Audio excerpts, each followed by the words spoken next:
Hello, you are looking at the Back on Track financial game.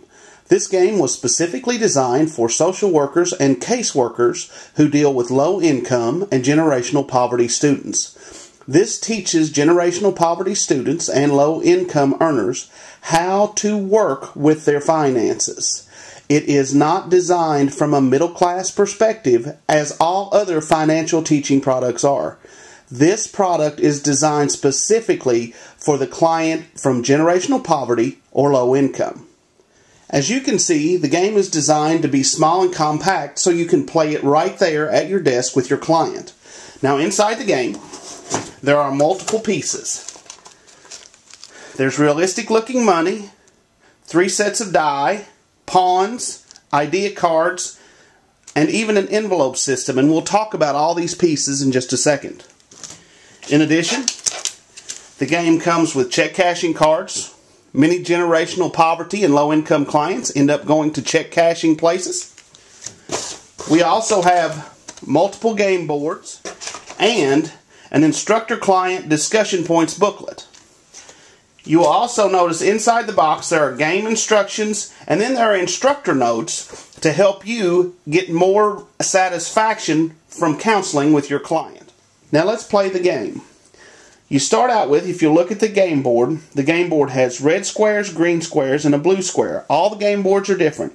Red means that it costs them money. Green means that they receive money, and blue means that there's just been an act of God or fate has stepped in and that they just lose money. And what we have found, or what research has found, is that many people from generational poverty and low income tend to believe in fate or destiny. They don't believe in choice. If you'll also look at the board, you'll see that the board is broken down in a month time frame. So at the beginning of the month is where they start. There's week 1, there's week 2, there's week 3, and then there's week 4 at the end of the month. You see, what research has found, and I am quoting research from Dr. Donna Beagle and Dr. Ruby Payne, what research has found is that time is almost irrelevant to those from generational poverty. That they don't keep track of things by time. And when you're teaching budgeting, when you're teaching money management, time is of the essence, because if you don't pay your bills on time, there are late fees or whatever. So with that, they start with their pawn on the yellow circle.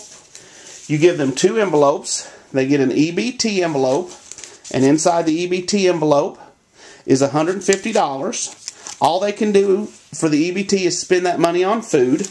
They also get a cash on hand envelope, and the cash on hand envelope has $300. And the reason that we use cash is because research says that when we spend money, when we spend cash, there are things in our brain that fire that cause us pain. And what we are trying to teach clients when we use play money that looks real is we want to create a sense of pain in their head, so they begin to budget, so they begin to think about not only the presence of spending money immediately as they get it, but the future ramifications. So with that, we're going to roll the die. 1. Boom. Very first thing they do, get a living room suite and TV at a rent-to-own store for $300 down, and they move forward 1 space. So basically, what you do, the client has spent all their money with you.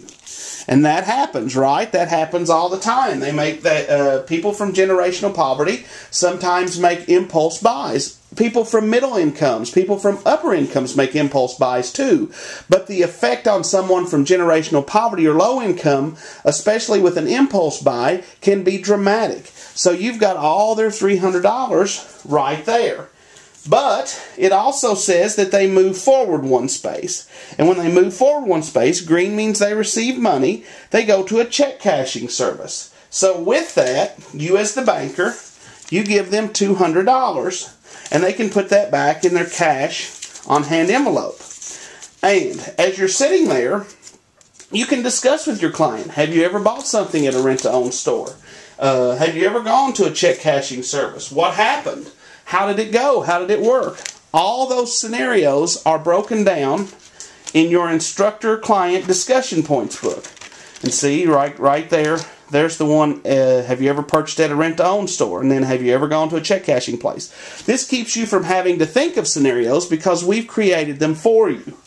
Alright, so with that, when they go to the check cashing store, they also get a check cashing agreement. And the check cashing agreement says that they'll get $200, but at the end of the game, they've got to pay you back $210. So with that, the client then spins again. Won again. Boom. Play bingo. Spend $20, win $10. One of the things that we find, entertainment in generational poverty tends to be gambling, tends to be the lottery, tends to be bingo. So basically, they're going to give you their $100, and you're going to give them back $90. And that's one of the things that happens. A lot of times, people from generational poverty seem to think that they're winning at games of chance, when in all actuality, they're losing. And that's one of the things you can discuss with them.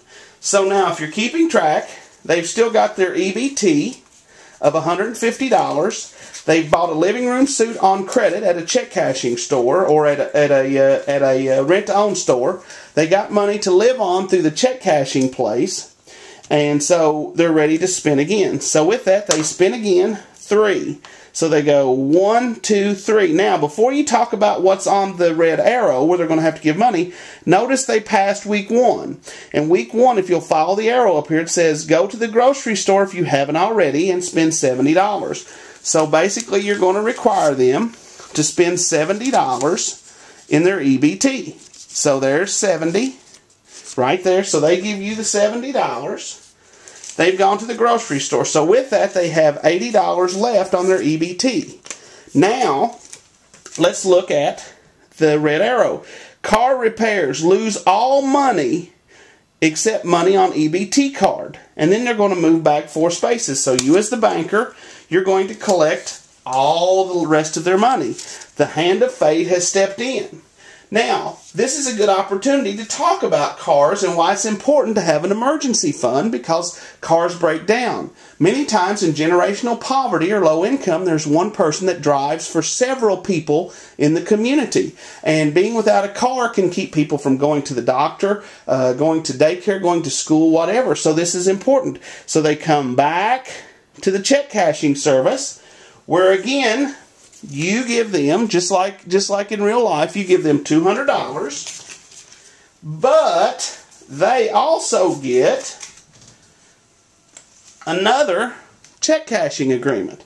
So now at the end of the game, they've got 2 debts that they'll have to pay back.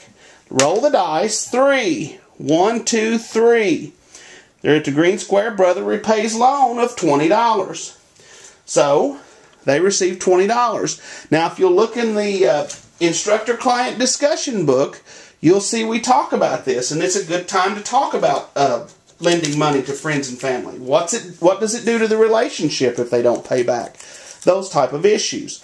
So with that, the client's going to roll the die again, and it was a 3. Back on track. The game that teaches you how to win with money.